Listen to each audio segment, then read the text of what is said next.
દેવભૂમિ દ્વારકામાં 13 જેટલા સ્ટંટબાજો ઝડપાયા। ખંભાળિયા જામનગર હાઈવે પર ઓવરસ્પીડ અને ભયજનક રેસિંગ કરતા હતા બાઇક ચાલકો। ખંભાળિયા ટ્રાફિક પોલીસે સ્ટંટબાજોને ભણાવ્યા કાયદાના પાઠ।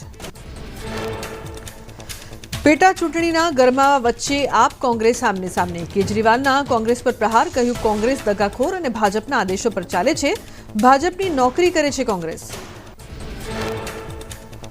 કેજરીવાલના પ્રહાર બાદ કોંગ્રેસના મેવાણીનો પલટવાર। કેજરીવાલ બકવાસ કરે છે, સાથે કોંગ્રેસને ટોણો મારતા કહ્યું 4 ફૂટેલી કારતૂસોના કારણે આખી કોંગ્રેસ બદનામ ન થવી જોઈએ।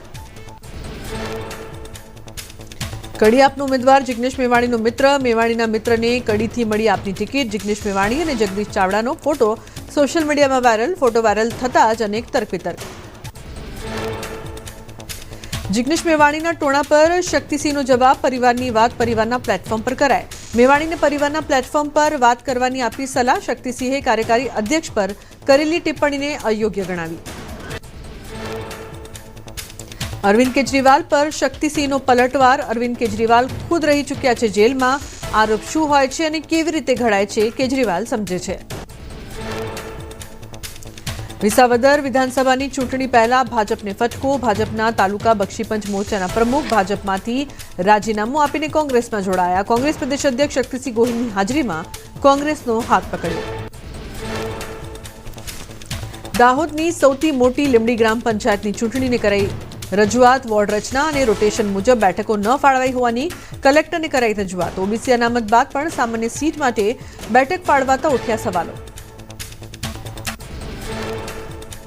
પેરાગ્વેના રાષ્ટ્રપતિ ભારતની ત્રિદિવસીય મુલાકાતે। તેમની સાથે મંત્રીઓ, વરિષ્ઠ અધિકારીઓ અને વેપારી પ્રતિનિધિઓ પણ હાજર રહેશે। ઉચ્ચ સ્તરીય પ્રતિનિધિ મંડળ સાથેની બેઠકોમાં વેપારની નવી તકોની સંભાવના।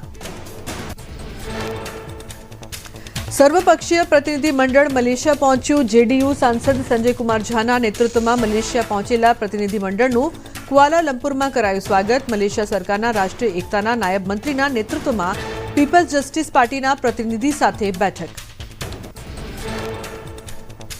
દિલ્હીના મુખ્યમંત્રી રેખા ગુપ્તા ઉત્તરાખંડમાં ધાર્મિક યાત્રા પર નીકળ્યા। પરિવાર સાથે બાબા કેદારનાથ અને બદ્રીનાથના કર્યા દર્શન।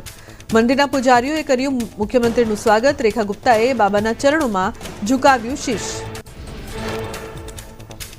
વેકેશનના માહોલ વચ્ચે પ્રવાસીઓની પહેલી પસંદ બન્યું દમણ। છેલ્લા 6 વર્ષમાં દમણના દરિયા કિનારાનો વિકાસ થતાં પ્રવાસીઓનો ધસારો વધ્યો। દેવકા અને જંપોર બીચ પરનો વોકવે અને રાઇડ્સનું આકર્ષણ વધ્યું।